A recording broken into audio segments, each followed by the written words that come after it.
The Forgotten Melody. In a quiet little town nestled between golden fields and rolling hills, there lived an old man named Elias. He was known for two things: his gentle heart and his violin, which he played every evening as the sun melted into the horizon. His music had a way of making people pause, breathe, and remember the simple joys of life. But one day, Elias stopped playing. The townspeople noticed the silence and whispered among themselves. Has something happened? Had his hands grown too frail to hold the bow? Some knocked on his door, offering warm meals and friendly conversation, but Elias only smiled softly and assured them he was fine. One evening, as a little girl named Lila sat by the fountain in the town square, she clutched a small wooden flute. She had always loved Elias's music, and without it, the world felt a little less bright. Gathering her courage, she walked to his doorstep and knocked. When Elias opened the door, Lila held out her flute. "Will you teach me to play?" she asked, her voice barely above a whisper. Elias looked at the small instrument and then at the eager hope in her eyes. Something in his heart stirred, like a leaf caught in a warm breeze. He invited her in and gently showed her how to place her fingers, how to breathe, and how to let the music flow. Day after day, they played together. At first, Lila's notes were wobbly, but Elias guided her with patience. In return, she filled his home with laughter and stories about school, friends, and the dreams she held in her heart. Slowly, Elias found himself smiling more, his heart growing lighter with each shared melody. One evening, as the town gathered in the square for a festival, a soft tune filled the air. The people turned to see Elias and Lila standing together, their music weaving through the golden light of lanterns. The melody was different this time, full of warmth, hope, and the magic of two hearts finding joy in each other. The townspeople closed their eyes, letting the music embrace them, and for the first time in a long while, Elias felt something deep within him heal. He had thought his music was fading, but Lila had reminded him, the heart always finds its song again. And so, the town's evenings were never silent again. The Forgotten Melody. Part 2. As the festival music faded into the night, Elias and Lila sat on a wooden bench beneath the glow of fireflies. The old man gazed at the little girl beside him, marveling at how her presence had lifted a weight he hadn't even realized he was carrying. "You know, Lila," Elias said, his voice soft, "I once played for someone very special." Lila turned to him, eyes wide with curiosity. "Who?" Elias hesitated, his fingers tracing the worn wood of his violin. "My wife, Elena. She loved music more than anything. When I played for her, she would close her eyes and sway as if the world had melted away. She used to say my music was the voice of my heart." Lila smiled. "She must have been very happy to hear you play." Elias nodded. "She was. But when she passed he paused, gathering his thoughts. "I felt as though my music belonged to her. And when she was gone, the melodies felt empty." Lila was quiet for a moment, then reached for her flute.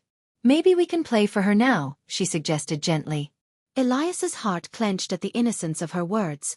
He looked up at the night sky, where stars shimmered like notes in an invisible song. Slowly, he lifted his violin, resting it under his chin. Lila began first, playing a soft, sweet tune, simple, yet full of feeling. Elias joined in, his bow gliding across the strings, weaving harmonies around her melody.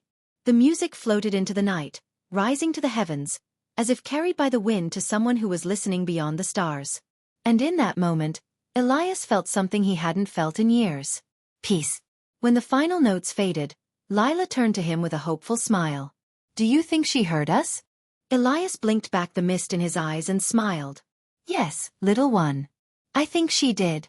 From that night on, Elias and Lila played together every evening. The town, once filled with quiet whispers of concern, now hummed with melodies of joy. And though Elena was gone, Elias realized something beautiful. Music was never meant to be kept in silence. It was meant to be shared. And so, with a violin, a flute, and a little girl who reminded him of the magic in music, Elias played on. No longer for the past, but for the present, and for the future waiting to listen. The Forgotten Melody. Part 3. As the seasons changed, so did the music in Elias's home. What was once a place of silence and memories had become alive with laughter and melodies. Every afternoon, Lila would rush in, her flute in one hand and a new song in her heart. One autumn evening, as golden leaves danced in the wind, Lila arrived with a bright sparkle in her eyes. Elias! There's a music competition in the city. We should enter. Elias chuckled, setting his violin down. Oh, Lila, I'm an old man. Competitions are for the young. Lila crossed her arms, determined. Then I'll enter, and you'll play with me. Elias hesitated. It had been years since he had performed beyond the comfort of their small town. The thought of standing before strangers, of opening his heart through music again, made his hands tremble. But when he saw Lila's eager face, so full of hope, he sighed with a smile. All right, little one. Let's give it a try. For weeks, they practiced, their melodies intertwining like autumn leaves caught in a warm breeze. The townspeople gathered to listen, offering encouragement, their hearts swelling with pride. Even the baker, who had once been too busy kneading dough to stop for music, found himself humming their tunes as he worked. Then, the day arrived. The city was bustling with life, filled with grand halls and street performers. Elias felt small among the towering buildings and the eager musicians tuning their instruments. But Lila? She was fearless. When their names were called, they stepped onto the grand stage. The hall fell silent. Lila glanced at Elias, her small fingers wrapped around her flute. We'll play for her, she whispered. Elias nodded. He closed his eyes, took a deep breath, and let the music flow. The violin sang of love lost and found, of golden fields and quiet sunsets, of a little girl who had reignited an old man's melody. Lila's flute danced beside it, full of innocence and wonder, lifting the tune like a bird taking flight. When the final note lingered in the air, a hush fell over the crowd. Then, like a wave crashing onto shore, applause erupted. Elias opened his eyes, his heart pounding, not from fear but from something else. Something warm. Something alive. They didn't win first place that day. But as Elias and Lila stepped off the stage, a woman approached them with teary eyes. That song, she whispered. It reminded me of my mother. She used to hum a melody just like that. And in that moment, Elias realized, they had won something far greater. Music wasn't about trophies or applause. It was about connection. It was about healing. It was about reminding people of the love they had once known and the joy still waiting to be found. As they left the city, Lila skipping ahead, Elias looked up at the sky, where the first evening stars had begun to twinkle. Did you hear that, Elena? He murmured. She's given me my song back.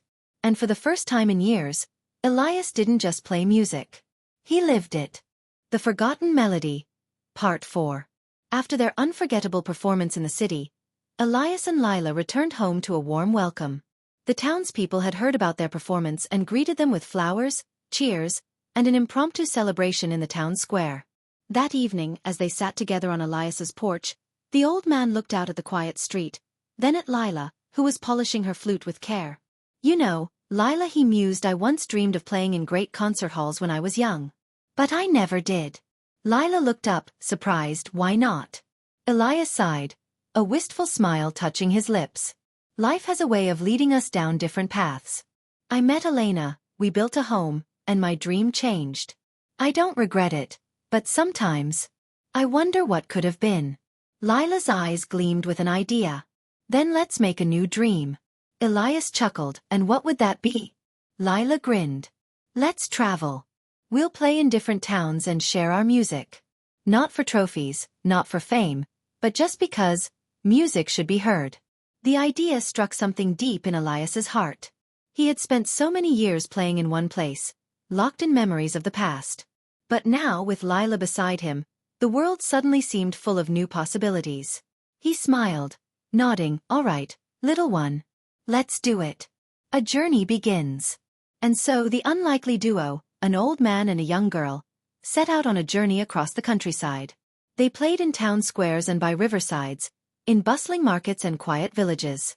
Sometimes, people paid them with coins, but more often, they were given meals, stories, and warm places to sleep. Each performance touched hearts in different ways. In one town, they played for an old woman who hadn't smiled since her husband passed, and by the end of the song, tears of joy glistened in her eyes. In another, they played for a lonely boy who had never dared to dream, and their melodies filled him with hope. As the seasons changed, so did their bond. Elias no longer thought of Lila as just a student. She was his partner, his family. And for Lila, Elias became more than a teacher.